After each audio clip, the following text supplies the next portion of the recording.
Bonjour, les partout à travers le monde. Zobana Congo mbote boye bola mona manaka na bino ya pona Congo to ebike mitema eza ya kotuti sama pasi ezali na mitema aliwa ya moko na kati na biso député national pe ancien ministre na gouvernement Sama Lukonde outi bongo mes sincères condoléances na famille na libota biologique pe na famille mobimba politique ensemble pour la République. Mais pourquoi pas sincères condoléances na bana mboka Congo nyonso obozolela moko na kati na biso justement na basango ya tongo ya lelo assassinat ya honorable Chéribin Okende.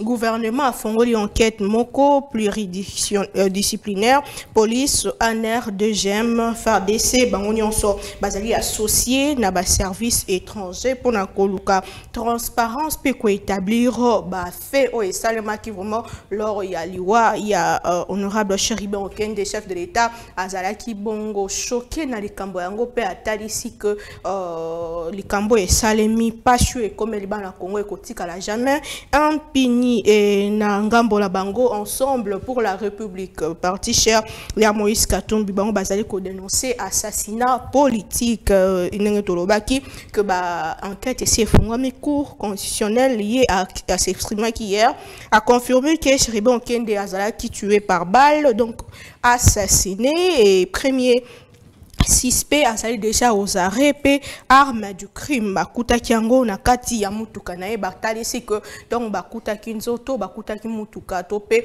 voiture moteur ezalaki ya kopela pe climatisation ezalaki ya kopela toutefois banquette ezali bongo kokoba pona koyeba solo soki penza honorable Chéribin Okende akomaki na cour constitutionnelle mokolo ya mercredi ndenge garde corps na ye o apesi nouvelle topé a pesaki témoignage na ya liboso o topesa kibino lobby et l'équipe, c'est-à-dire que banquette ezali kokoba na communiqué moko les États-Unis d'Amérique ba condamné bongo meurtre brutal ya Chéribin Okende ministre honoraire ya transport bango ba présenter ba condoléances na famille na ye na ba amis pe ba connaissance na ye pe communauté congolaise mobimba bango ba talisi pe ba exhorter bongo gouvernement congolais exhorter bongo ba autorité congolaise ya ko faire avancer rapidement enquête lolenge bango ba laki pour que éclairage et pesa mapenza na sujet yango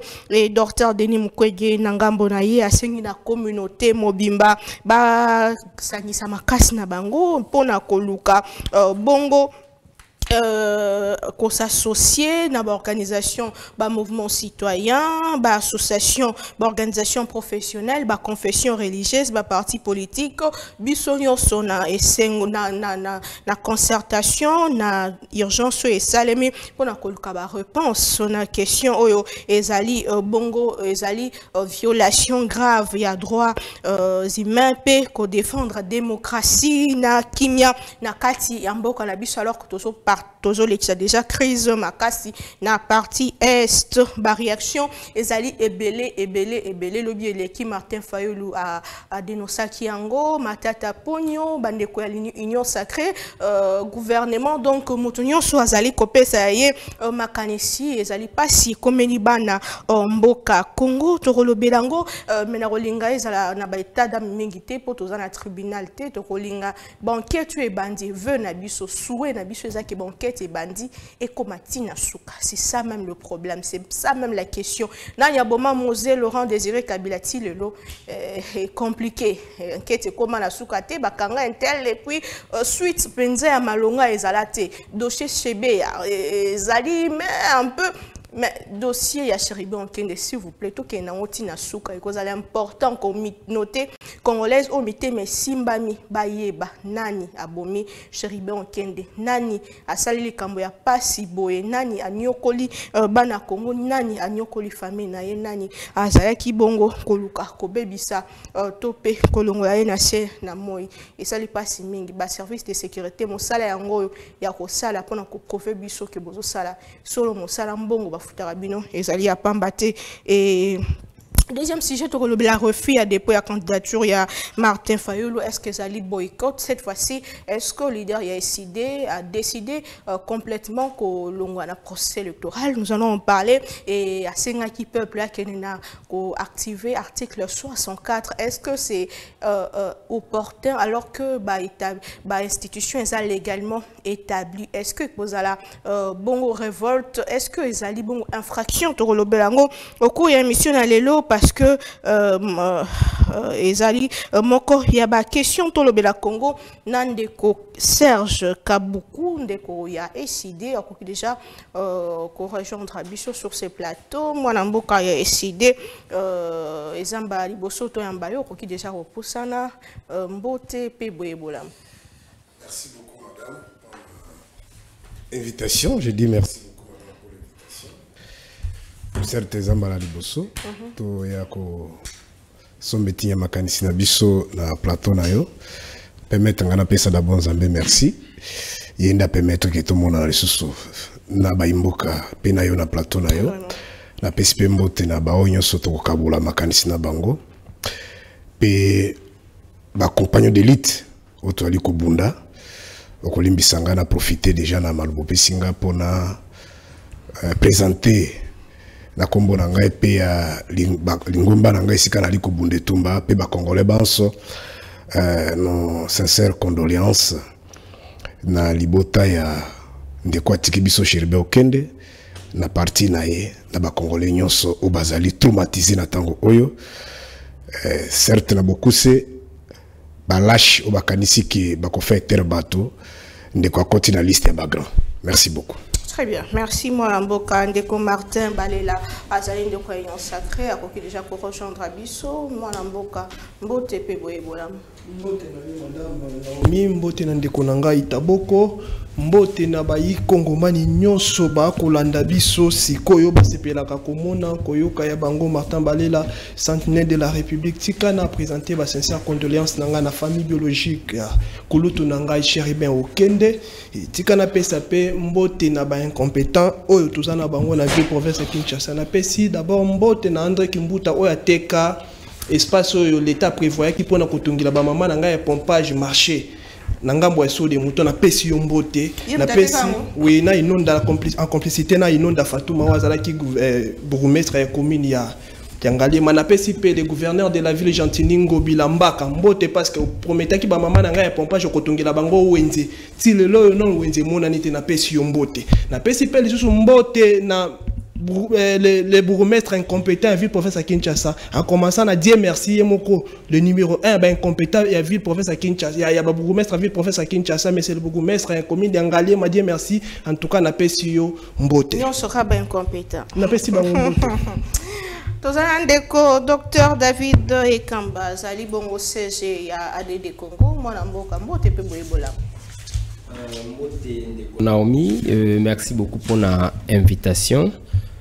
Mbote pe na ba ndeko nyonso bazali kolanda biso na bisika bazwami na ko profiter na minute oyo pona ko présenter ba sincère condoléances na kombo ya lingomba na ngai ADD Congo pe na kombo ya président na biso Prince Penge pe ngai moko na famille biologique ya fait honorable Cheribe Okende pe na ensemble pour la République mais surtout et plus na famille politique nyonso ya opposition oyo tozali na mawa ba sincère condoléances toyebi ete Nzambe azana biso elongo tokolonga etumba oyo. Dans matin on a bien en commission d'opposition. Muto yo bayebi na koboma wana za muto ya groupe nini. Yo pesi famille na moma o. Te azamo na Congo. OK, merci beaucoup. Parce que mettez mes a rotutisa mabande ko ya opposition comme ya majorité ba ndeko nyonso bazali kolela mwana mboka Cheribe Okende yango na lingaki que débat yango ezala roman na ba état d'âme té na ba émotion té to réfléchir parce que il y a aussi un problème na ngambo ya service de sécurité comment un ancien ministre député national o azali bon na mandat na hier cause à lâchement assassiné na ville province Kinshasa ba kondia ville bazalaki wapi parce que la veille bandeko ya journaliste belé ba peta kimbela wana ke Jordan Kende azali enlevé c'est entre guillemets mais abunga ki azali komona ki famille bandeko luka garde quoi le alobaki, mais pourquoi causer la lobby na mona tongo tomona nzoto po banquete banda. C'est aussi la question. Tout le la Congo na bandi ko baza na biso sur place. Mon mboka Serge Moria Cheribon Kende. La justice a bandi bongo kolande la trace ya assassin. Premier suspect déjà na arrêt. Ensemble pour la République bazolo bela bongo ezali assassinat politique. Votre lecture na solo penza le lenge kani au moni topo jouer les kambango na ngambo na yo. Merci madame pour la mutuna. Na ebité ceux qui bon bino bozali ba pandisango et puis samili bino ndingisa kutuna mituna. Mais sinon, ce que vous allez, moimboka congolaise ya solo, mutuna na ezali ko mériter penza ici kana yangote. Pour être na Congo, on a évité ceux qui enquêtent ni nyoso yeba et salima na Congo, va pesa yo compte rendu nango et kenda ba ça dit procédure qui kenda tina suka pe ba condamna ba auteur matériel na ba auteur intellectuel. Awe za la kakaka na koko kenda na lumbango pona ko réfléchir un peu mémoire ba imboka.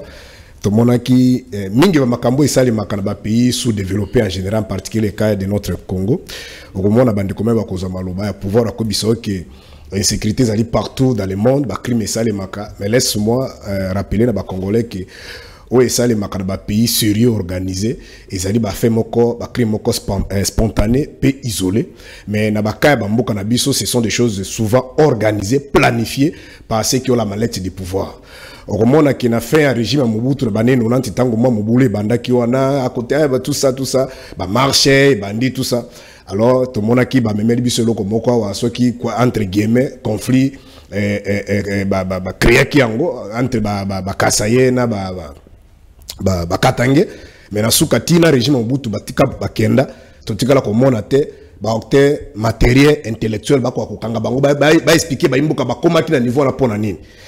Mais souka ya kaka ba réconciliation to ke na lombango pona ko wela tango to uti ko mona na régime passé awa o moni ndenge ba bomaki bato na luozi kino na moya lelo o moni ba bomaki bato na kamona sapu na Grand Kasai bato bazali ko lubaku to zomba image na beti akui ti lelo to mona ka ba réconciliation o mona ki na yumbi ndenge sende na zomba bazana bande ku mususu ti lo bazana na ngambo ya Brazzaville bazongi te.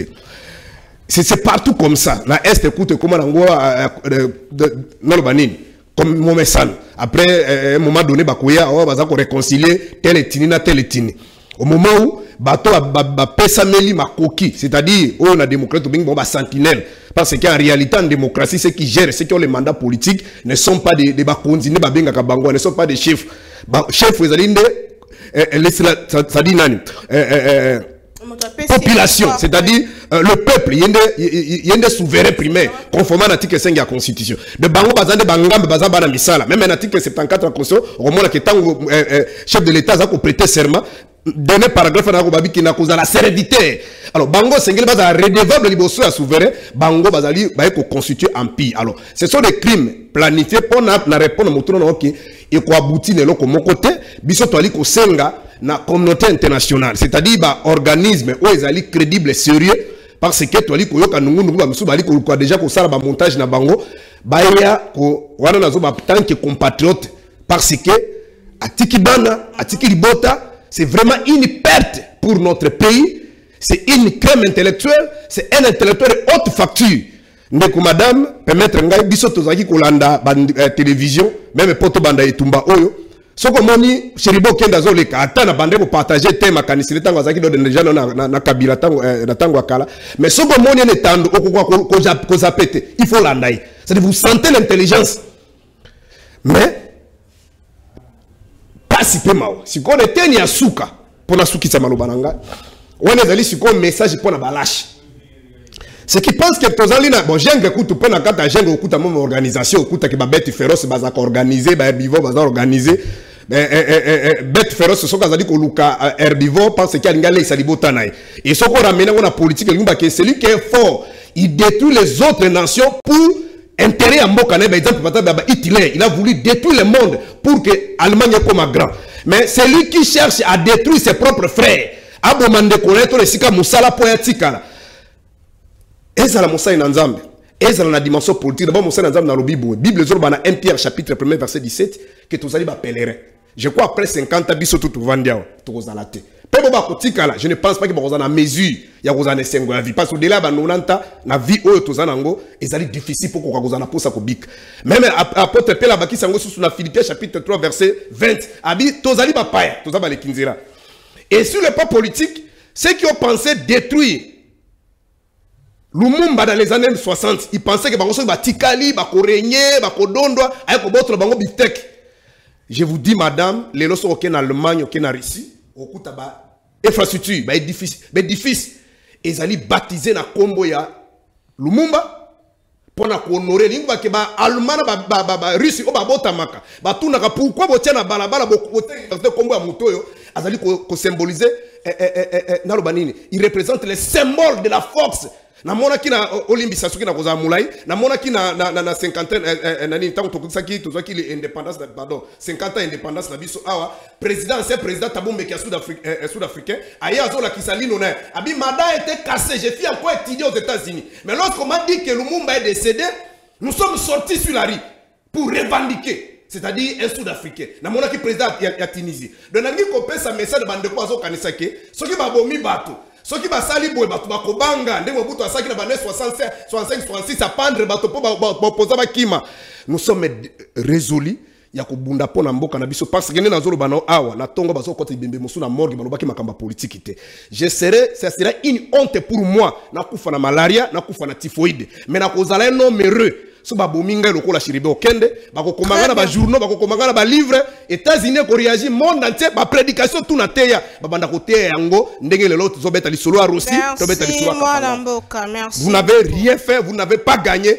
bien au contraire vous avez perdu et Okende a continué à catalyste bagra. Merci beaucoup. Merci beaucoup Ndeko Serge. Molamboka Martin, à qui profite la mort de Chiribe Okende? Règlement des comptes, est-ce que solo penza yango ezalina niamoko na élection ezali ko ya solo za no justice te kasi makanisi na yo tango yoki sangwana et oyoki ba solo ba de part et d'autre lokola moi politique okanisi penzani madame Naomi tango zui parole je pense bien que oui bisi biso lobi to les caniveaux ya ba émotion to analyser comme ba congolais parce que oya kufi azali congolais oya kufi azali kaka opposante parce que hier Chiribe Okende a servi à qui la République non il fut un ministre n'est-ce pas d'abord à travailler avec Kabila à travailler na président actuel le président Félix tu sais qu'il dit aujourd'hui il était à l'opposition n'est-ce pas donc Elingi Koloba azali congolais azali membre de l'opposition kaka te pas sûr ba na pouvoir bazo yoka na disparition ekulutu na biso wana azali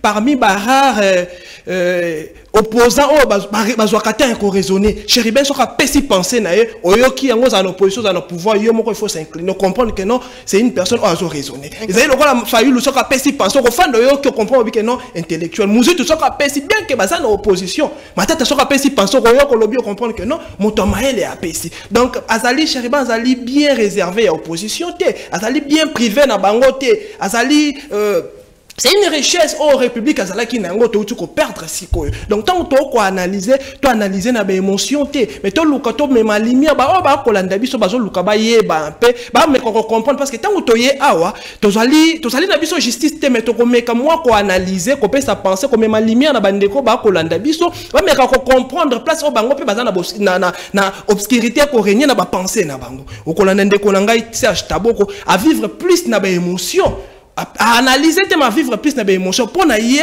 attribuer liwa ya patriarche ya kulutu na biso Chiribe Okende na kamoko boy oh ba enquête nano salamité il faut que tu tika la wala to analyser et ce qui lobby ayo ko apprendre vérité mususu akoleka asenga pardon to akoleka salanini ça c'est la mauvaise politique je pense que moment wana eleki pasteur Taboko moment wana ici eleki to ça la politique moko ya intelligence politique ya sagesse to tika loko moko bo lobby soko disparaître batu ba loba pe ko zaki mayele lokwa nde to ko lobela Chiribe Okende mais na ba analyse oyo zéro je ne pense pas que muto akosenga bazong c'est la émission ya boy parce que on analyser na ba émotion mon frère. Madame, moi je pense que la disparition de Konabiso Chiribe, il y a quelques questions. Il faut biso moko to mituna et puis to luka la réponse. Ba iko ngomani plus ngana kolinga. Bino moko boko répondre na ebi comment est-ce que bo réagir ça kana ba numéro eza wana bo réagir ça je sais comment na kotanga pe sous ba commentaire wana. ndeko na biso Chéribin Okende tolingi tomituna lelo opposition koloba azali assassiné na pouvoir selon opposition na ba penser na bango selon ba tweet na bango ba dire na bango ba koloba bon on doit se poser des questions.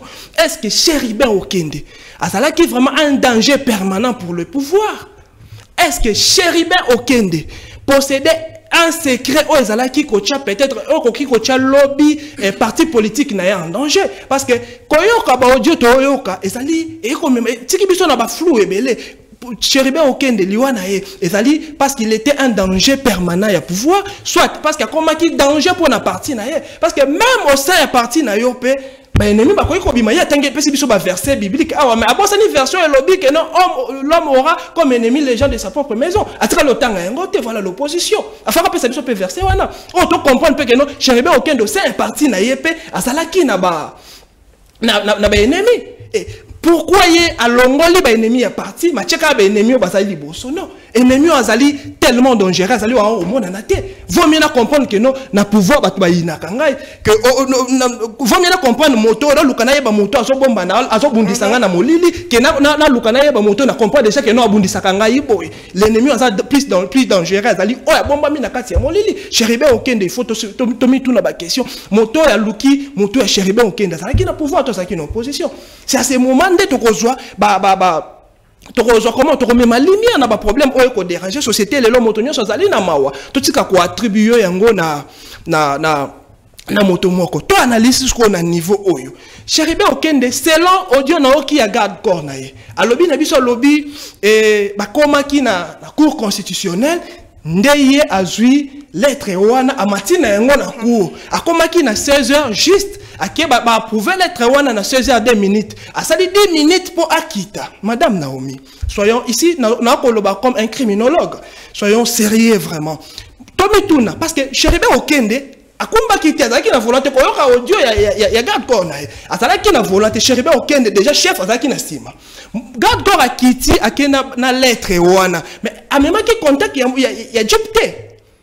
yo zokumba otiki chef na kati ya voiture otiki lié na contact non ce que zaki arme to comprend parce que na kati ya cour constitutionnelle bakota na arme to so bakomi oboto la bango charger etika la maintenant contact patika ki na idée nene koyoka so audio wana alobi Chéribin Okende pesa ki mongo déjà na maboko pesa ki peut-être a kozonga na ye déjà na ndako na audio wana ekoleka sikoyo kosola na ye o basola ki na Peter Chani na audio na lobela o entre ye na Peter Chani ba kosolola alobi Chéribin Okende pesa ki mbongo moko ba pesa ki peut-être ya kozonga na ye déjà mais tant où yesu kwa bimia uti na cour constitutionnelle amoni voiture amoni jupité mais pourquoi pas penser ki directement que non chef alobaki na ngai akoki na yepe kozonga parce que tikala ki nga déjà mbongo na landa na ngai kana ndako abanda ko luke pourquoi tant abengi amoni réaction mon côté aluki a continuer ko luka chef na ye pourquoi parce que yebe dès que chef a yebisa ki que akoki kozonga na ndako en plus si réellement Chéribin Okende yé moko volontairement azali na posa koma na cour constitutionnelle pourquoi pas kitaki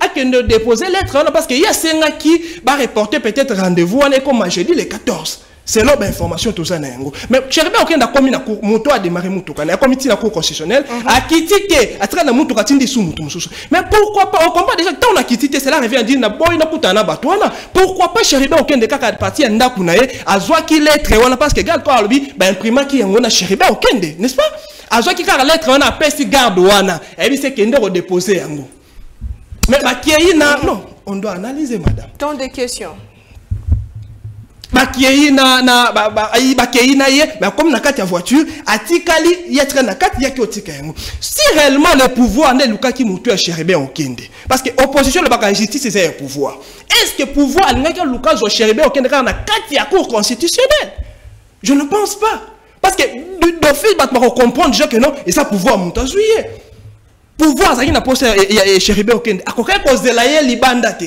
akoka kozela na ndako te ba peut-être bakanga yende bakangaki ma ekimukebay bakanga yende bakangaki ba misusu mais ba yo kangele na kati ya cour constitutionnelle na voiture clé etikalaki na maboko ye mutu azalaki na sima atikali na clé de contact ya mutu kana ye a démarrer na ngope bakei na ke Chéribin Okende asalaki makele te ba garde ya cour constitutionnelle ba yakite ezali un peu flou madame. Policier bazalaka ba policier na sima wana caméra ezalaka wana parce que engaki mona na bato ngaba na kati ya cour constitutionnelle wana bato yebi ba vendeur bazali wana bato makele lingaki ezala même ba vidéo tout mona kayango ba okanga mutu moko bo vidéo munyoso komi ako filmer atinda ba image mais ti sikoyo boko remarquer teke image wana tango chebe okende ba ko kende naye ba linga ba bima naye azaki atako ganga te loko moko te vidéo atamoko et bimite mutu moko azali ko filmer ndenge butane ba ko zo chebe okende pouvoir oyo ba dictateur. Et mon anipété, madame. Très bien. On doit être honnête à ce niveau. On doit analyser tout le côté yeba vérité à l'Ikamouana parce que ce qu'on a dit témoignage à garde,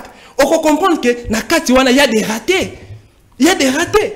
Il y a vraiment des ratés. Bah, je pense que Moto Aluki Moto Cheribe Okende a organisé qui crime wana mabe est raté. Très bien. Merci beaucoup moi Lamboka. Qu'il y ait de questions qui n'ont pas de réponse, de rolling à payer, service de sécurité va travailler sur Yango pour pas passer biso ba réponse claire na ba question tous allez comme tout na moi Lamboka tozongelayo docteur David, est-ce que vous aurez relevé quelques négligences n'angambo ba service de sécurité en Mboka na biso parce que fait et salemi na moya mercredi mais tozeli ti jeudi na tongo pour que ba service ba kota na ba enquête ba banda ko communiquer alors que à la veille, quelques journalistes ont déjà alerté que l'opinion que Ndeko Cheribe okenda zo mona na te. Nangambo na yo makanisno ezalini.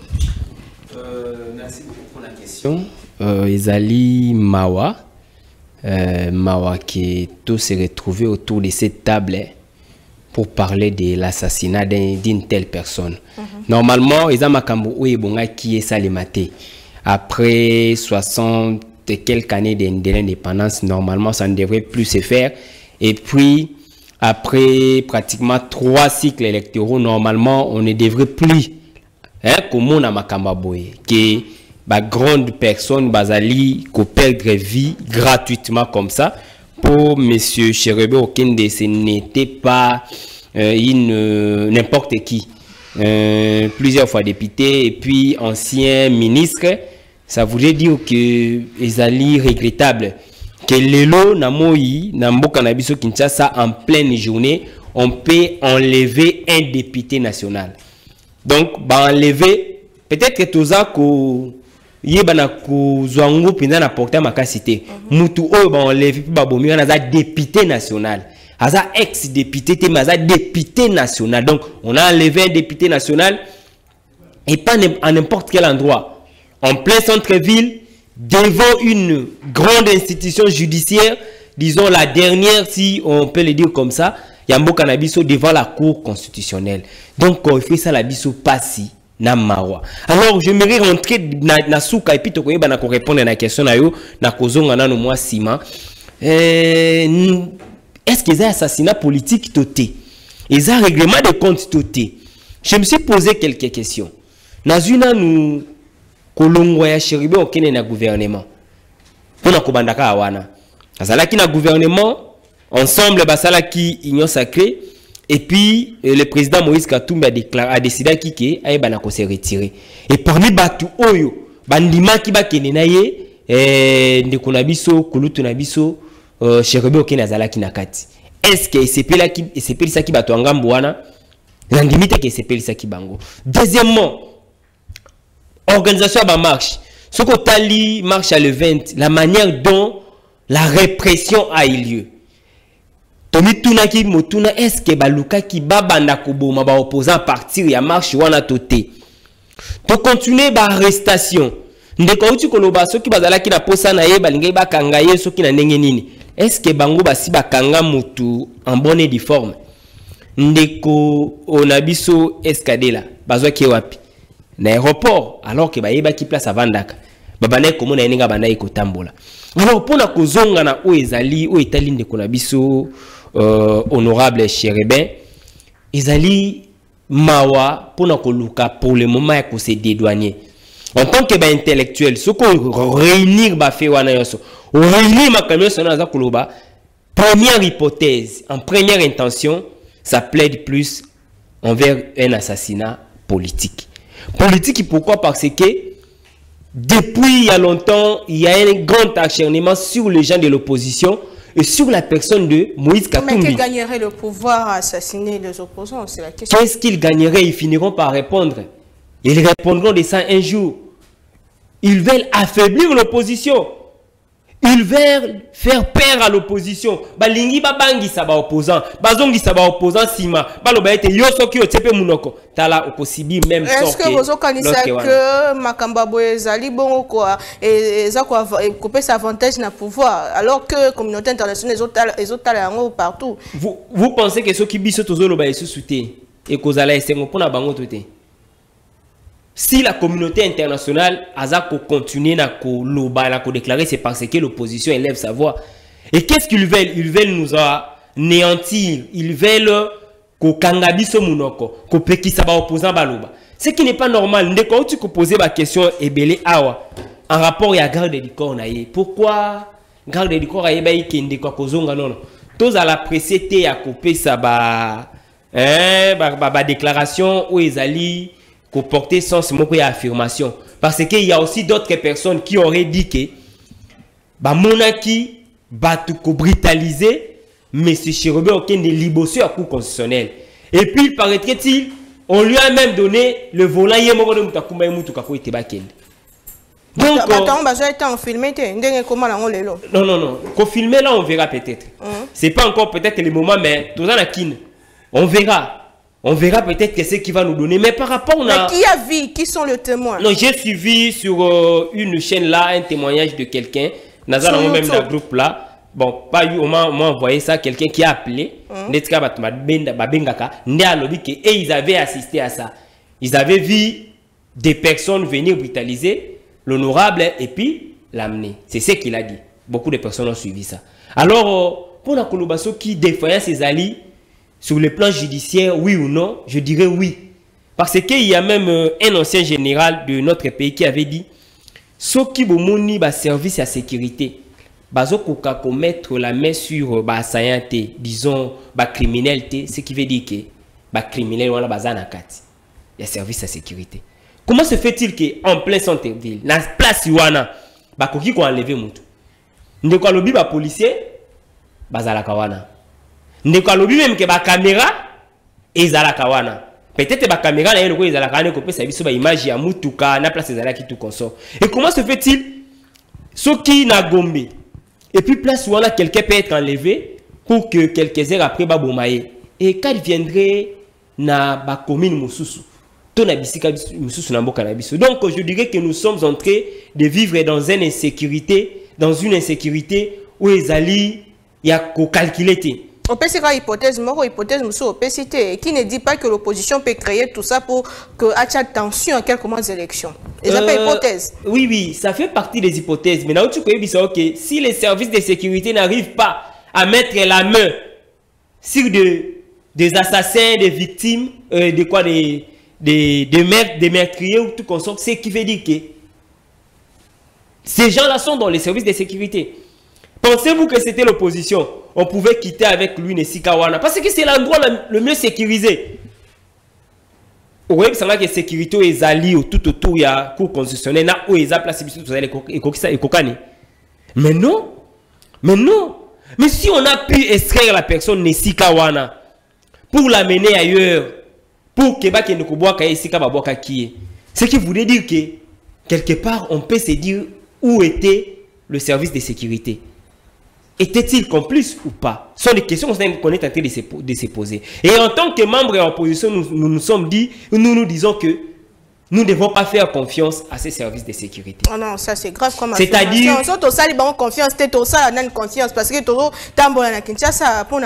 ça, l'assassinat, l'enlèvement, l'assassinat, ce n'est qu'un autre fait Bakisami. On venait de suivre dernièrement Bakaya Bakinapping. Nous sommes sans ignorer qu'il y a eu un groupe de gens qui ont été condamnés pour ça. Condamné pour enlèvement des personnes.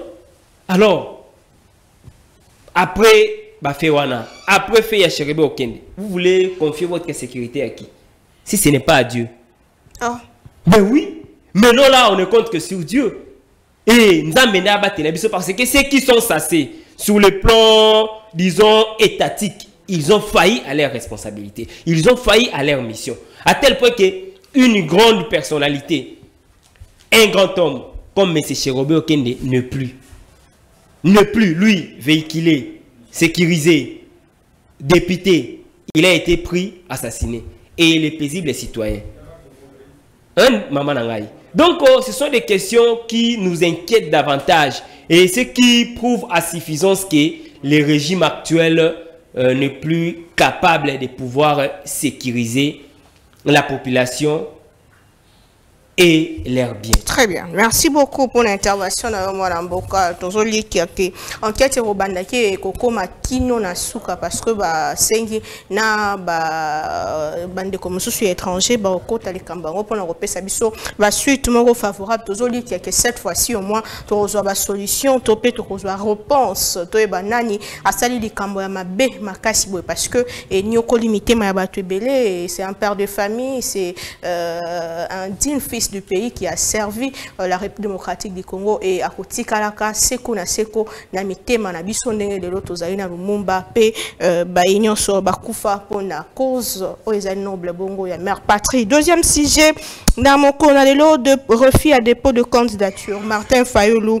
garde sa position. Est-ce que ça boycotte ndeko Serge ndeko il y a décidé lelo Martin Fayulu a boy a bien ko déposer candidature on a été lors ya point de presse à Talissi que Azali ko garder position na ce que dit ça les mettez qui ne ko déposer. Est-ce que ça boycotte parce que tout ça quelques mois d'élection a tikali na position est-ce que cause la défavorable était pour na bino baila moka.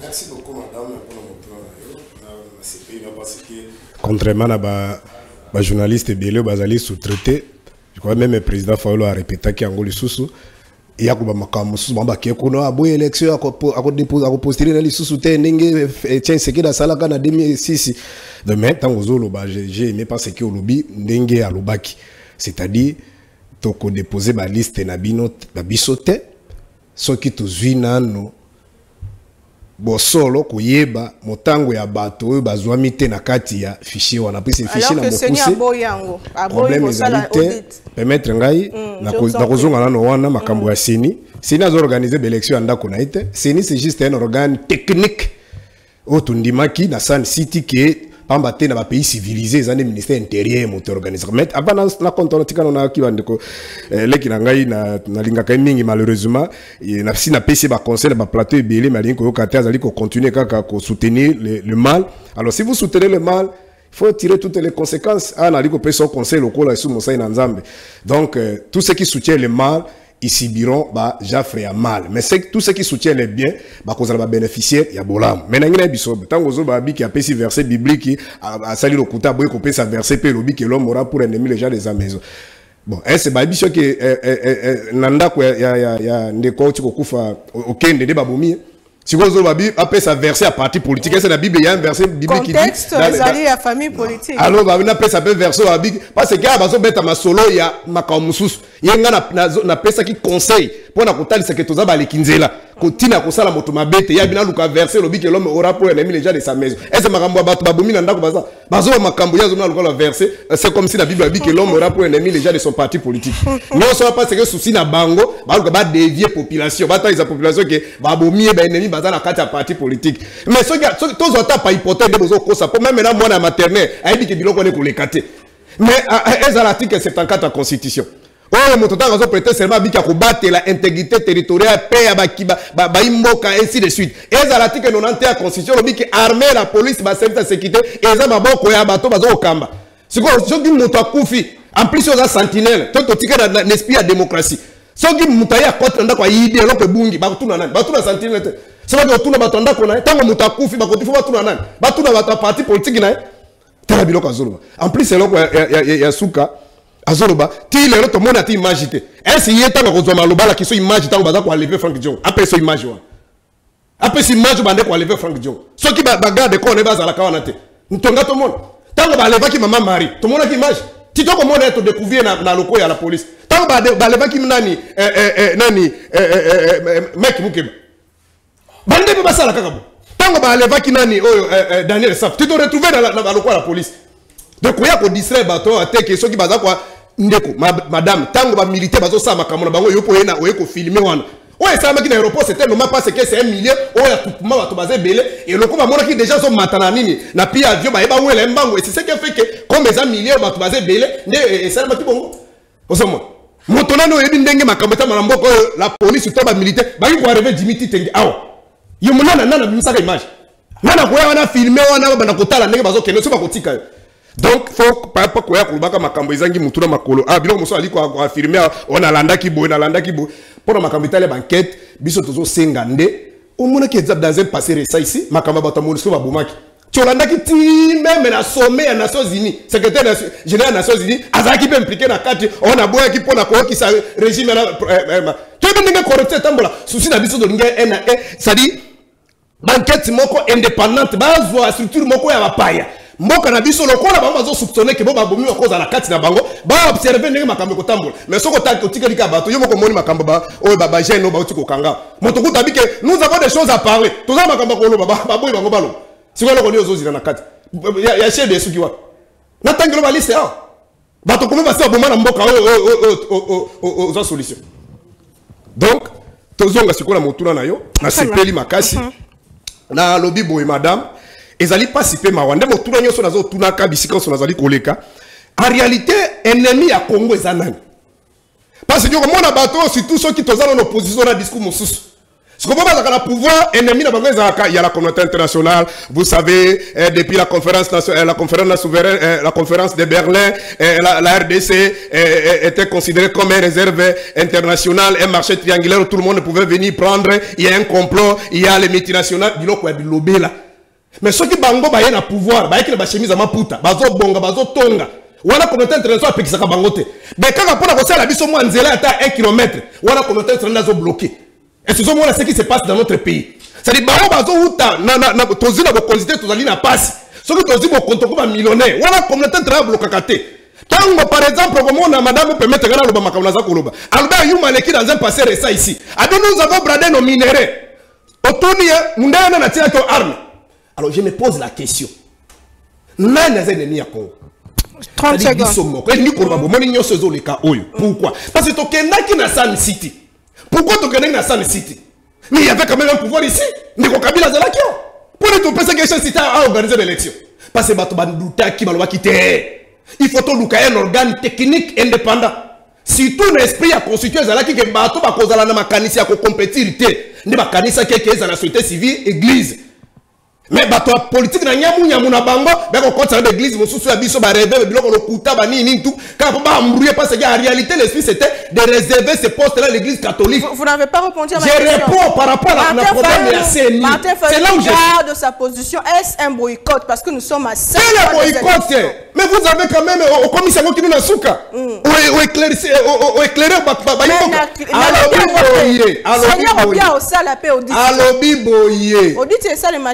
déjà, les élections, les élections, c'est une affaire de parties prenantes. C'est pas son truc à lui. Très bien. Merci. Donc, madame, le peuple gagne toujours. Article 64 de la Constitution. Ceux qui ont organisé l'élection à 7 pays de peste, biso tozana droit na biso, constitue à pesa congolais, ma coquille. Il y a coupé ça au cabinet article 5, après c'est ma coquille à côté le meilleur article 64. C'est le rapport des forces, mais moi je suis convaincu qu'on ne manipule pas un peuple, on ne défie pas un peuple. Merci beaucoup. Il faut outre ma poname. Merci Merci beaucoup. Voilà. Article 64 ozolobela congolais faut atteindre na moto azubo konzina makasi nani azubo konzina makasi wala utanya ngondambo natangi ndambo balobi o azubo kombina makasi ou il y a déjà la conjonction de coordination ezali wana ou o azali ko exercer bo kamiwana na violation ya constitution yozuka ndamba libo mais totika tozaka na kati ya mandat ya Félix Tshisekedi violation en constitution wana bazo likambo ya mandat mandat ça dit vous avez la dans l'hypothèse que au Kenya qui na légalité ça dit au bimi na élection il y a la légitimité la légalité aux yeux en bonne et forme ça c'est premier paragraphe à liboso vous comprenez paragraphe famille balek moto siko malgré ko ko sur le plan légal. Mais c'est quoi comme Kokamba, Moka, Nyamu, Nyamu. Voilà par partir au Sotangi, ce qu'on a tant de constitution. Appel à l'activation de l'article 64 de la Constitution de Comartin est opportun alors que les institutions sont légalement établies. Malobambo Kayo. Madame, je voudrais que vous rappelez que nous ne sommes pas dans son église. Où a interprété ma cambona endinga lingeli yango et puis ba fidèle na ba koloba amen non aye ko analyser pour ba yiko moment ni ba comprendre nini koleka éclairage na ba question ko poser ko remarquer ba question posée yango tenda pesi réponse ce qui to tuni yo malgré me tuna yo me to tuni o kangini na o ya lobby yo moko ko comme flou même to tikeli autant ko ko yango te parce que il a rien dit mais il a pris le temps so a comprendre que temps ko loba ya eloko ko pesi ezali ta fakati ke biso tanto solo la kasi. La réponse à ma question. Je pense bien que Nazali Bosso a l'invitation au Tindaki Namona Kobaki de secrétaire général et parti politique. ADD Congo, oui. Parti à Prince Peng. Ok. Bon. C'est bon. Et bande konangai totika kwa na itanduna ba émotion. Totika kwa na itanduna ba émotion, surtout pasteur, surtout yo, il faut longola ka ba émotion. Longola ka yango. Il y a des questions où il faut Madame, essayez un peu d'éduquer votre invité, s'il vous plaît. Je vous en prie. Allez-y. Il est éduqué maintenant. Allez-y. Il est éduqué maintenant. Il doit être assuré au moins de ça. Il est éduqué. Je vous protège. Ok. Continuez. On doit se poser des questions à savoir. Est-ce que tant qu'il y a la sécurité, mais est-ce que tant que Dieu peut compter la Cour constitutionnelle, l'honorable, à ça là qu'il y a Katia Dieu. Nanya mona ki honorable tant ko le problème ya ba image les loto et les réseaux sociaux ba ko kanga même o garçon ba sali cité ba kombo ba criminel ba sali ba cité o ba ko kanga bango to mona ki ba image so ka ko le image afin que donc mona ki te bo azali ignorant nazali responsable de ignorance na été so ka ko le ba image wana afin que donc atu na ba ko ebisa abenga ba mettre j'ai comme l'impression que tu es rédiqué. Une minute. Non, continuez. Continuez, mon ami. Pas d'argument. Pasteur, tout ça dans l'église, s'il vous plaît. Est-ce que l'honorable Atalaki n'a qu'à dire Djup Naye, Tia qui parce que nous avons mis tout dans la question. Mon toya pour moi, Bazouz, hier, mon frère démarrer mon toukaba, hier, pas mon Bazouz. Mais comme il n'a qu'à dire cour constitutionnelle, à qui tite, à Tikali n'a qu'à dire Djup, à déléguer mon tout. Agent de sécurité naye atiki chef naye nakati ya mutu kana ba portière ouverte. Allez-y comprendre et puis affaire à déposer clé de contact. C'est louche madame. C'est louche. A quelqu'un qui a contacté parce que normalement sécurité à mon compte il faut pour na quoi assumer un faut ça on a bloqué ba portière na dit que non chef nanga sécurité. Parce que dans TikTok on a dit la portière pour la question na clé de contact mais exposé parce que ce qui est degré il y a aucun mandé. Et ça un peu compliqué makambo ba koloba mais et ça le roman faut to me comprendre ngo on remarque que il y a un temps l'honorable Francis Kalombo a loba sous-souté au sein de l'ensemble a loba pourquoi il est le meilleur communicateur au sein de l'ensemble le meilleur communicateur je mets quiconque en défi le meilleur communicateur dans l'ensemble c'est Francis Kalombo. Vous savez pourquoi Francis Kalombo a koloba même hier quand il était arrivé Kalombo lobete vous savez pourquoi non Chériba Okende, Moutonaye, et Bato Balouki Yango Bayebani. Bientôt, justice a quoi éclairer Bisso. Justice a quoi éclairer Bisso que Bato Balouki Mouto et Chériba Okende Yango. Le couloir de Nabiso, jour au cause temps, tout le couloir de Nabiso, Francis Kalombo. Information Bisso, tout le Francis Kalombo. Pourquoi au Koloba est sous-souté? A commis silence, pourquoi Francis Kalombo? Il y a un temps Francis Kalombo a commis silence.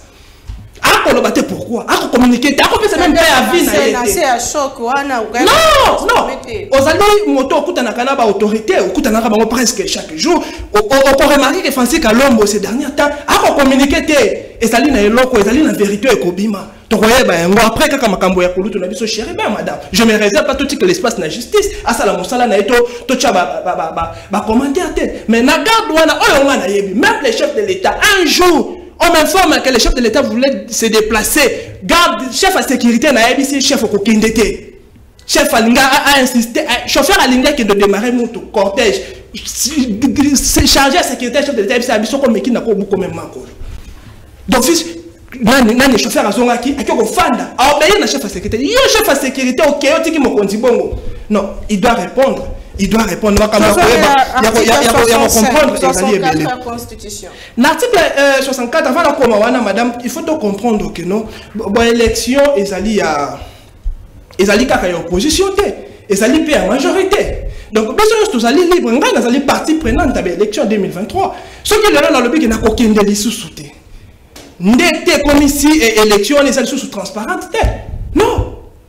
Et vous êtes sous crédible, non, parce que nous, on a pas si à vie dans le week-end, aucun d'été. Nous sommes libres, les patriarches Fayoulou, Azad libre, et aucun de tout comme ma colle va pas accueillir, n'a été pourquoi, à moins que ma condition, nous sommes allés réuniter. Fichier ou un affiché électoral, et il faut, ils allaient rééditer combien de fois, madame? Et ça la wapi na mboka nini fichier électoral audité 5 à 6 fois. Et ça la mboka nini. Ce qui biso lelo bango bazana doute ya espère obaya ki auditer fichier wana. Oh bango bakobenga po baya auditer fichier wana. Ce qui peut pouvoir et lobby pe ke biso pe tondimeli bango te ba pe bayi. To suka wapi. To loka susu nani parce que bango ba opposition ba lobby bango bazana confiance ba to baya ki auditer fichier wana te. Ce qui lobby to lobby bon OK président enseigne lobby OK to luka ba to kasi. Ba luki ba opposition ba yena bango auditer fichier biso pe to lobby nous sommes pas d'accord na auditer mutu ko sala masiko eza triqué. Élection ko sala to e ko sala te. Tolingimbula ne elanga mbala moko. Tolingimbula ne elanga mbala moko. Ndeko nangai taboko il doit comprendre que non pouvoir ya président Félix a violé la constitution te pour te évoquer article 64. Na mobimba na yango na ebisaka ye toujours que derrière les articles derrière les écritures il y a un esprit o anima ka be écriture wana pona ko comprendre écriture lukoye ba d'abord esprit o comment qui écriture wana elinga ke loba nini. C'est ça. À côté de l'écriture, il y a encore comprendre le sens na yango te. A violer la constitution te. A vivre na kati ya délai na ye et puis l'élection c'est pas au président Félix a organisé yango. Et ça li na CENI o constitution reconnaître un article nango 211. Et ça le président Félix te. Président Félix a ali partie prenante. Élection ce qui est ali te moto à répondre face à l'histoire et ça li kadima. Comment on a retenir soit dans sens yamala ou soit dans sens yamada comme le gouvernement peut pouvoir en place ces aïe peut établir dans comme état na niveau nini responsabilité du gouvernement dans niveau parce que le niveau sur les plans finance quand il m'a l'habitude que l'élection ko ça pour pas passer un bon côté non atika ko le ben côté le gouvernement comme un responsable lorsque quand il m'a bimé lobby c'est pratiquement impossible d'organiser l'élection à délo parce que après ça qui n'a un bon côté ça c'est niveau où on a besoin de condamner le gouvernement dans le baka toujours que non il dépend ça qu'on raté nyonso pour le peuple congolais sauf les élections il dépend ça y comment est-ce que nous les jeunes et belé ba continue belé pour nous rebondir la makambo belé. Très bien, merci beaucoup Mwala Mboka. Dans quelle logique s'inscrit l'opposition congolaise? C'est une question à quelques mois des élections. Martin Fayulu s'est dit que à quoi déposer candidature la audit affiché électoral PAC population s'inscrire na to peut activer article 64. Y a-t-il lieu alors que institution est légalement établi docteur David Tozongelayo, est-ce que approche les lieux alliés dangereuses quand Martin Fayulu a fait appel à l'application article 64 exactement est-ce qu'il allait révolte le lot qui va bénéficier na bagis est-ce qu'on le baiser acharnement est-ce que ce sont des questions qu'on se pose est-ce qu'il y a-t-il lié les lots tout l'article 64 il y a constitution. Merci madame pour la question. Question on a dépôt ya ba candidature ya biso Baïla Mouka et longona président Eli Martin Fayulu pena mokambina biso ya parti politique le président Prince Penge Molobeli à peuple et zali peut-être mal compris na batebele et sangata mokena expliquer fichier électoral les anini. Peut-être que tu vas comprendre que danger ni tout ça courir ce qui audite affiché ça limité fichier ezali ensemble il y a électeurs disons toutes les personnes qui ont été enrôlées par la CENI ou par le matériel de la CENI. Pourquoi j'ai insinué par le matériel de la CENI? Parce que bisoto tout ça sans ignorer que matériel ya CENI zala qui pe na maboko ya ba individu. Il y a eu des vidéos, des témoignages qui ont circulé et ba individu wana ba enrola qui pe batu. Alors fichier électoral eza ko réunir batu nyonso oyo ba matériel ya CENI et enrola qui. Na kati ya batu wana ninko la kisa ba individu pouvant être physiquement présent ou baza ba individu kaka des noms. C'est-à-dire na kati ya fichier électoral on peut trouver des personnes vivantes, des décédés, on peut trouver des enfants, on peut même trouver des noms seulement, c'est-à-dire comme même Moutaza qui existait. Nettoyage au Salema il n'y a pas longtemps, on peut organisation lobby qui fichier les affiables. Il y a une expression qu'on dit toujours qui n'a peur de rien ne craint pas de vérification. Mutu azobanga na ye lokote azobombe lokote abanga ate ba ya ko vérifier ata yo ningo za na kati ndako no soko bombe loka mabete ceux qui battent ba bino to lingi to tala ceux qui mabe moko ezali je ne pense pas que kobanga batala bakoki koloba na batala 10 000 fois du fait que yo zo banga na le côté na mutu na yebi ke ozana mabe moko te obombi okobanga te et l'audit ozo le bauté ko salema salema ki na seni moko disons ça audit interne nous voulons d'un audit externe. Quand je dis interne, pourquoi je dis interne? C'est que c'est la CENI qui avait engagé les personnes pour auditer. C'est la CENI qui avait engagé les personnes. Et là, au cours du forum tenu à Pullman Hotel, M. Denis Kadima, le président de la CENI, qui avait fait une communication, et puis il avait précisé, ils avaient enrôlé des gens, recruté des personnes pour auditer. Ces personnes-là avaient audité sous la bannière de la CENI. Donc, c'est ce qui se fait toujours, appel non, c'est pas et puis non, vous ne m'avez pas compris, on comprend oui. Appel d'offres Nicolas Kissa, société X et Y co-audité. Mais ici, l'appel d'offres est qu'il y a un individu, bino boye, mais boza sous supervision à CENI. Donc, organe bino boye co-audité, n'a pas supervisé bino. Vous comprenez, c'est ce qui a été fait. Alors, nous disons ceci. Nous voulons un audit avec un organisme externe, c'est-à-dire na batu, na organisme ezala un rapport na sénité.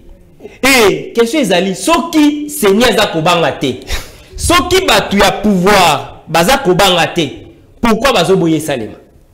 Parce que on suppose que fichier eza malam. Ce qui veut dire que batu na so baye pour contrôler ba kokuta makambu, ndenge kadimane kit na yeba lobi. Pourquoi baza koboya esalema? Parce que ba yebeke makamweza tenenge bango bazali koloba. Il y a aussi la question du temps parce que quelqu'un a 5 mois. Vous pensez que c'est l'audit qui va empêcher ce que tout ça la élection? Non. Non, et puis cette demande, ça ne date pas d'aujourd'hui. Demande d'audit à fichier électoral par un organisme externe. Et bani le loté. Et c'est kala. Pourquoi tu sais audit? Parce qu'il faut na carte fichier on a pas le bana. Lui-même il avait dit que beaucoup d'enfants ont été enrôlés. Là je vous dis, prenez les images, il y a communication dans le forum Selma qui n'a pour le hôtel. J'étais là. Beaucoup d'enfants ont été enrôlés. Beaucoup de personnes sans empreinte ont été aussi enrôlées. Et il y a aussi d'autres personnes sans photo. Alors, on veut seulement que tout se rassurer que on cas d'Imaza qu'on présentait comme fichier et ça digestible. Très bien. C'est-à-dire, non, s'il vous plaît. Oui. Alors, sur ces biso avec le président Eli Martin Fayoulou, to boy ba élection té. Nous n'avons pas boycotté les élections parce que nous savons que notre pays ne peut entamer son développement que par l'organisation des bonnes élections. Ça, le peuple congolais ne doit pas ignorer. Nous ne devons pas l'ignorer. Parce que l'élo, ce qui m'a dit, c'est parce que toutes les élections qui ont été organisées, c'était des mauvaises élections qui ont abouti aux élus nommés à tous les niveaux. Nommés à tous les niveaux. Commençant par 2006 jusqu'en 2018. Nommés à tous les niveaux. Et cette fois-ci, en 2023, le peuple congolais a dit non. Bato ya kopona. Bangonde bako assumer ba responsabilité. Et c'est ça la décision. Donc cette fois-ci, ceux qui balingi basala nini mutumoko pour réussir à zate. Cette fois-ci, nous serons, disons, proclamés, nous bénéficierons de fonctions qui battent au peuple aponi. Pour y arriver, il faut pas préalable. Mon corps à préalable les alliés. Audit et fichier électoral. Parce que Seigneur Lobi Azana bopesi argument solide pour que l'audit oya sala qui ce qui est ça le métier. Est-ce que décider la muka et auquel ma ponomitote, c'est ça la question. Argument solidité tel que je dis là ce qui c'est ni azako bangate qui azana fichier ou ezamabe atika audit salema. Ça c'est pas solide. Parce que si seulement il ne crée rien, s'il ne cache rien, s'il n'a rien à cacher, s'il ne prépare pas le fraude, atika auditer ça les mains. Je ne dis pas que le lobby opposition est na revendication musubo banda qui na bureau, toki na cour constitutionnelle te comme audit et puis ezala kite ba carte ce qui ndeni non ma camion sur lobby wana. Ma camion sur lobby wana eza ya lokuta to eza ya solo. Les bureaux étaient mal installés. Ils ont le coup de solo. Ils ont le coup de tout ce qu'on vit par rapport à un processus électoral mal entamé, mal organisé, mal exécuté. Ils ont le coup de solo. La carte aux amabés a s'effacer. Ils ont le coup de solo. Si on conditionné quand on audit pour dire que nous voulons à ce qui est un vrai changement dans le cannabis, alors quand même aux élections, mais ces préalables là, ça ne peut pas manquer. Et l'appel à l'activation de l'article 64, ce n'est pas une violation constitutionnelle. La Constitution dit que tout groupe d'individus ou tout individu qui exerce le pouvoir en violation des dispositions de la Constitution doit se voir barrer la route. Et c'est ça qui va arriver. C'est ce qui va arriver si seulement la CENI s'entête sur la voie d'organiser des élections encore où nous allons aboutir avec des expressions telles que compromis à l'africaine. Vous savez que c'est une honte. Une grande nation comme la nôtre. Une grande nation. Peut-être que tu es coupé sa RDC, et puis que le monde entier nous prenne comme la risée de tout le monde. Tous sont respectés parce que se faire respecter. Nous voulons parvenir à des fonctions étatiques sans passer par les voies légales, c'est-à-dire mettant en côté la Constitution. Qu'est-ce qui nous manque d'organiser des bonnes élections? Et que la perte yanani, ceux qui organisent des bonnes élections. Moutou population à tous les niveaux, commençant par le président de la République, aux députés nationaux, provinciaux, jusqu'à délégués municipaux, va proclamer. Nous allons perdre quoi? Ne pas répondre à la question, qu'est-ce que nous allons perdre ceux qui ont organisé les bonnes élections? David, parce que, pour répondre à la question, qu'est-ce qui va arriver? Ceux qui disent au Bino, c'est le 20 décembre. Bon, parce que tu as vu qu'en 2018, Ndeko Fayulu, quand il y a la mouka, Balobaki Barokendete, na machine à voter, un moment, Baluki a habité, to commande papier. Et puis après, il y a été, mais ça qui déjà dans quelques mois, quelques jours de sélection. Et ensuite, à l'objet qui est Dakania qui m'a pronommé. Est-ce que comme il a bien en 2023, et qu'on a des avantages pour la mouka? Il y a seulement de quoi, il y a mon souci à l'union sacrée à quitter, mais la tchébino pour répondre à la question, mais pour répondre. La question a été répondue. On a bien un président élu à l'Obinini. L'activation de l'article 64. Alors que l'institution est légalement établie. Sauf qui l'élection et processus électoral qu'on continue à Nengue Amabé, s'ils s'entêtent à organiser des élections déjà fraudées, trichées à l'avance, c'est l'activation de l'article 64. Révolte. Je dis l'activation de l'article 64. Vous n'avez pas dit à ce qui est constitutionnel qu'ils a révolte. Toi chité. Merci beaucoup. 2 minutes à chacun de nous. Moi, Lamboka, Serge, position la bino et Zoa Mineni na 4 leaders au Bassangana qui n'a Lumbashi. Est-ce qu'ils avant déjà la division parce que Baniromusu Barobi, peu importe citation Baroké ma ponom. Est-ce que vous avez des avantages? Na bandé on 3 sur 4 fois na bandé na plateau na ngai vous avez des avantages pour na bandé quoi. Et votre mot de la fin, message à la population. Bon, nous avons battu la compréhension de avantage et ça nini qui n'a qu'un de cause on a quelque bois candidature qui va nommer bâtonner en 2018. Olanda qui les exemples sont légion malgré ma commencé c'est la zone de ça la biso sous pression. Olanda qui notre né Théophile Mbemba. Bon, je crois que c'était l'émission, c'était en français dans Top Congo. Il a dit ceci. J'ai amené toutes les preuves à la Cour constitutionnelle. Et après vérification, la Cour me dit, mais c'est Théophile Mbemba, tu as été élu, tu as gagné. Mais nous, là, la Cour constitutionnelle de la République démocratique du Congo, nous sommes incapables de faire de toi un député. Pour résoudre ton cas, allez voir M. Kimbuta et Obeminap. C'est ici au Congo, et il est à Top Congo. Ceux qui ont ça fait un Bakorongulu. On a dit que Christian voit la base, on a la base, on a la Cour constitutionnelle. Madame, vous aimez ces pays ou pas? On a dit que Kaboul, l'un est parti à l'équipe de Bossona politique, l'autre est parti dans Top Congo. La majorité des députés qui sont là-bas sont nommés. Et vous avez senti la réaction, le fil back, il y a des quoi perdre. Parce que les élections étaient couplées. Ceux qui sont députés nationaux qui sont nommés. Alors, quand deviendra-t-il une élection présidentielle? Donc, si vous avez un yamat, vous avez un public, vous avez un CENI. Comme il a cours à confirmer, cours à invalider les sous, les sous qui chambre pour reprendre encore les gens. Tout ça, qu'est-ce que nous voulons concrètement? Et là, nous sommes bien dans la côté et les catés. Parce que nous avons pouvoir, yo et que vous avez journalistes faut tika na katikati. Fayoula Boyaki, après que dit, madame, je te mets au défi et les Congolais me suivent. Dernier discours à Félix d'opposition à triomphale. Oya dit Sangaso qui Félix avant qu'il toque avec une machine à voter. Félix a dit ceci. D'abord, avant même Félix Aloba, il y avait un communiqué signé dans toutes les paroles de l'église catholique dans le Congo. Nous n'irons pas avec la machine à voter. Et Félix a répété, tous les opposants ont répété. Est-ce que tu peux me donner là, un jour, le jour, Félix a fait un point de presse officiellement pour dire que nous, les de presse, nous irons avec toute sa machine. Comment ils ont envoyé les communicateurs après? La machine a pouvoir pour que nous, mais madame, je te regarde en dehors de ça, je suis congolais. Je suis un homme de Dieu. Oui, que Bitumbo Bemba Mindu qui a coquité. Et tu sais que malgré son horaire international a coquité. Félix n'a Kabila Kabila. De Totika Makamboa, les Amboka la Bisso. Tolingamboka. Qu'on normalise, qu'on officialise, qu'on mouille dans le Kouta. C'est notre pays. Qu'est-ce que nous allons léguer à nos enfants? Et là, comme les Salinga passe sur le dit que activer l'article 64, ceux qui bajouent et babingi, madame. Donc vous voulez dire aux Congolais qui nous suivent qu'un légaliste appliquer une disposition de la Constitution, c'est un crime. C'est ça, je ne sais pas votre interprétation. Non, mais je ne l'ai pas interprété. Mais parce que vous dites que son lobby, s'il utilise l'article 64, maintenant aujourd'hui, s'il est interpellé par la justice. Alors que les institutions sont légalement. Mais vous insistez, il y a des paragraphes. Vous insistez sur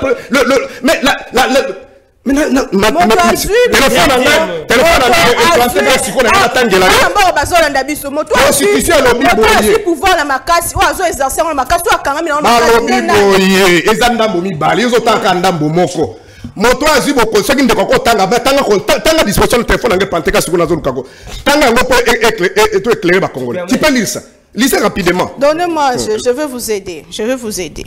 Le Congolais a le devoir de faire échec à tout individu ou groupe d'individus qui prend le pouvoir par la force ou qui l'exerce en violation des dispositions de la présente Constitution. Monsieur, toute tentative de renversement du régime constitutionnel constitue une infraction et contre la nation et l'État. Elle est punie conformément. Ça, c'est la dernière paragraphe, madame. Le premier, on dit ceci.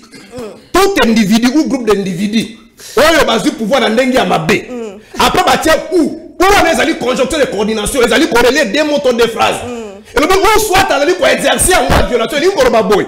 Attention aux autres qui m'a cambo pour la minanengue à malam. Même la bocando cambi à mon mabé, comme il m'a comme il coïba. Souverain primaire, c'est quelque chose qui est télémélayo.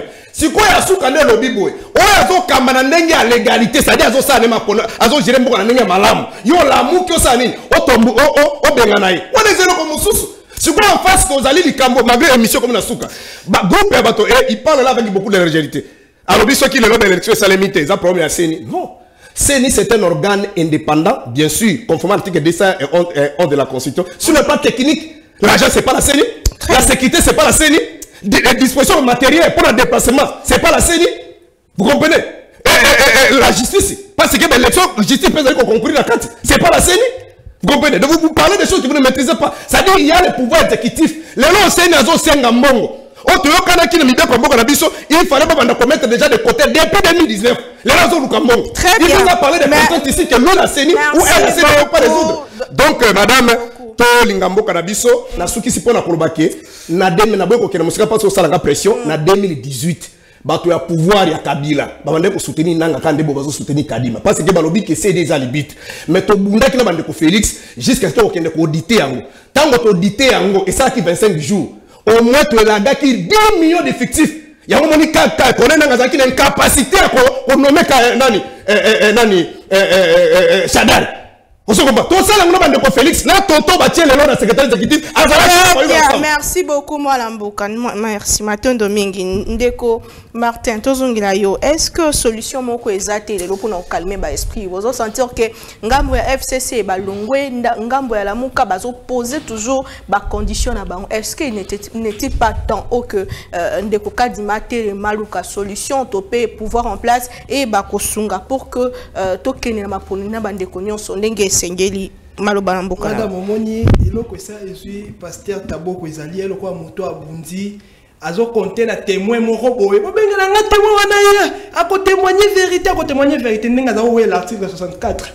Mais témoin a témoigné en défaveur naie. Article 64, mobimba na yango mon frère. Tango ko tanga ba article ko tanga ka ba linéa kakate. Tanga article mobimbo comprendre article ndeko na ngai. Et la Bible est la Bible est que le Saint-Esprit révélé yo. La pratique de distraction. Quand tu penses que le pasteur c'est un lieu de distraire les gens. Monique ti souka émission invité nous à éduquer. Mais c'est le secrétaire ADD Congo. Moi je pense que faut-il que la kaba communicateur à partir na yo temps ben ko ça musala au kosala. Au kosala ngo mabe parce que ça musala na yo te. Non, pas d'attaque personnelle. Non, na attaque était na bisaye. Na bisaye ba ça le ko na mabe. C'est un chef. C'est un chef. Faut-il que la atika ba ninga na biso ba ya. C'est un chef, faut te respecter, c'est un chef. C'est un secrétaire général. Augustin Kabouya, Blanchard Mongomba, Rana yango wana. Devos Kitoko. C'est ça, c'est un chef. Nous sommes secrétaire à partir de c'est ça, un chef, non? La question, est-ce qu'il y a une solution? Article, tant que il y a fichier wana. Et quoi qu'il constate la matière, comment peut se pays pays mon dit que salami sans CENI, soit ministère intérieur. Et on s'en a mandé. Et ça la Congo, monsieur. Depuis 2006, c'est qui nous les c'est ça le macaque. Prochainement, Lucas va inviter à éduquer. Et quoi c'est qui constate la l'éducation, soit CENI. Il faut baser la quelqu'un qui va dire que CAF to FIFA obi et ça la sans FIFA sans CAF. Et quoi ça la mandenge même inspecteur à IGF qui va y na entreprise publique. On va que ça la sans gestionnaire entreprise et quoi ça la mandenge ni ndeko nanga. Et ça sérieusement beaucoup le plus secrétaire général chef. Non.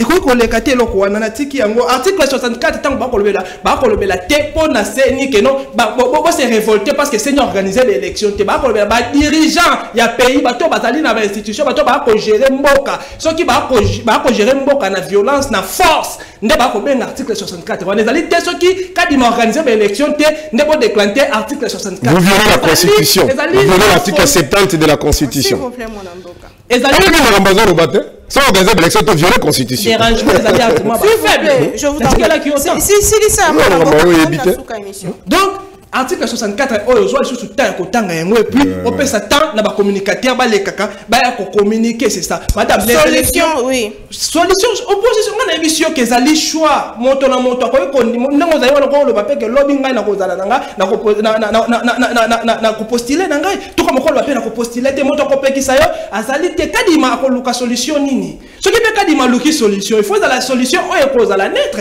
oyo ko s'appelle ça pouvoir comme opposition est-ce que opposition bimbandi lobi ke kokene na élection té ce sont des questions à se poser ce qui opposition mo matokolo bandanga ni match ko betama kaka na équipe moko mais opposition il y a une partie au sein de l'opposition bango ba lobi manière nyonso kadima ko organiser l'élection bango ba kokende et ça ni bato bazali à l'occurrence à partie ya patriarche Moïse Katumbi balobi manière nyonso ko zala organiser bango ba kokende donc c'est là revient à dire bango ba se préparer ba kokende donc ce que le patriarche fallu la boy na kokende donc ba privé ensemble ba privé nouvelle est là ba privé ba ADD Congo parce que essayer le bien kokende ke très bien merci beaucoup mon amboka docteur David ngala assistant qui sur le Kambuya préparation mon amboka oti kolobela ngo te to lobi boy non likamba pas préparation likambo ya kozo ba témoin likambo wana nyonso c'est très important to si sana yo est-ce que décision na bimemi division tena kati ya bande kwa ya 4 leaders au basangala ki mona mboka oti ko talisa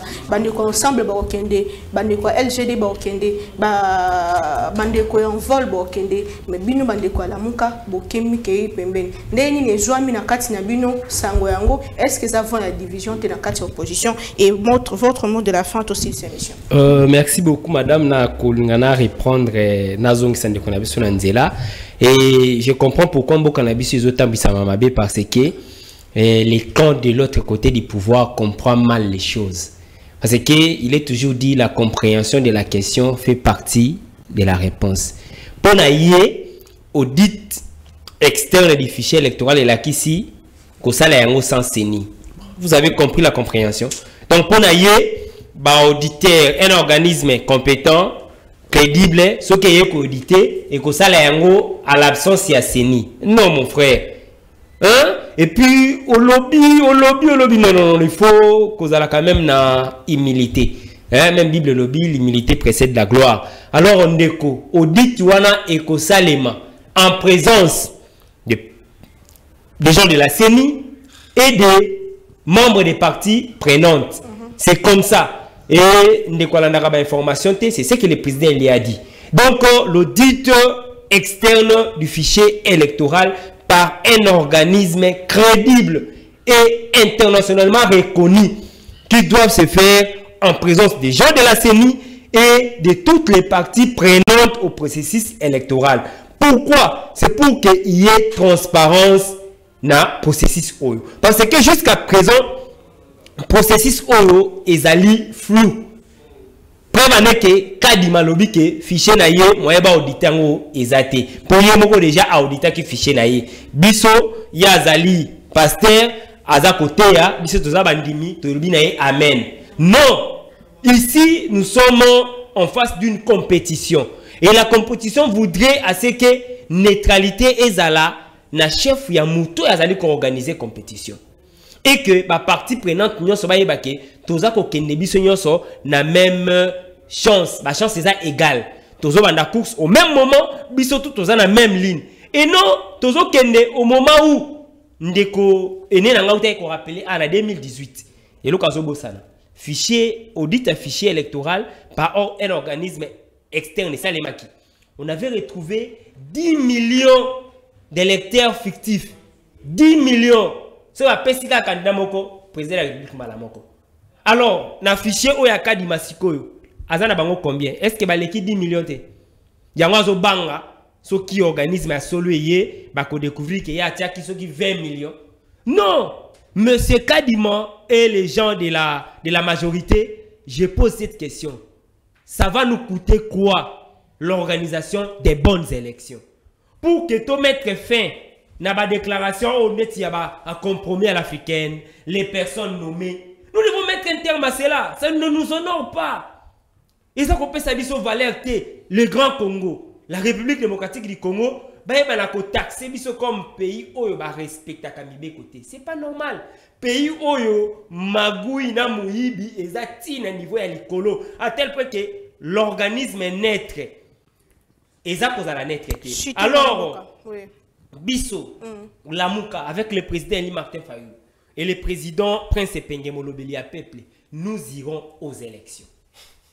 Nous allons participer aux élections. Et je vous dis que les élections qui vont s'organiser au Congo cette fois-ci, ça va être des élections qui vont conclure Naba Eli Oyo Bazali choisi par la population. Très bien. Donc, Batu Oyo, population à Kopona. Batu Oyo, population à Kolingande, Bangonde, Bako proclamer Bango. Et nous allons contraindre à la CENI de exécuter et de se conformer na principe. Très bien. Parce que le peuple est souverain. Merci beaucoup. Quant à l'article 64, c'est que vous ne devez pas ignorer, c'est que le peuple peut le déclencher à n'importe quel moment. Merci. Il suffit seulement qu'il constate que ceux qui sont là conduisent les choses sans respecter. Très bien. Merci beaucoup, docteur David Ndeko Dede Congo. Merci beaucoup, Ndeko Serge Kaboukou. Mon amboka SDP. Merci, Ndeko Martin Balela. Tokutani prochainement, Tolinga Congo, Tobatela Congo et to travailler Mingito Salamosala pour l'intérêt général. Il y a notre mère patrie. Et ça qui pour la Congo, il y a Souka pour la semaine. Tokutani semaine prochaine. Mais invité me soumettre toujours avec le même plaisir qui met la botte à Nabino. Au revoir.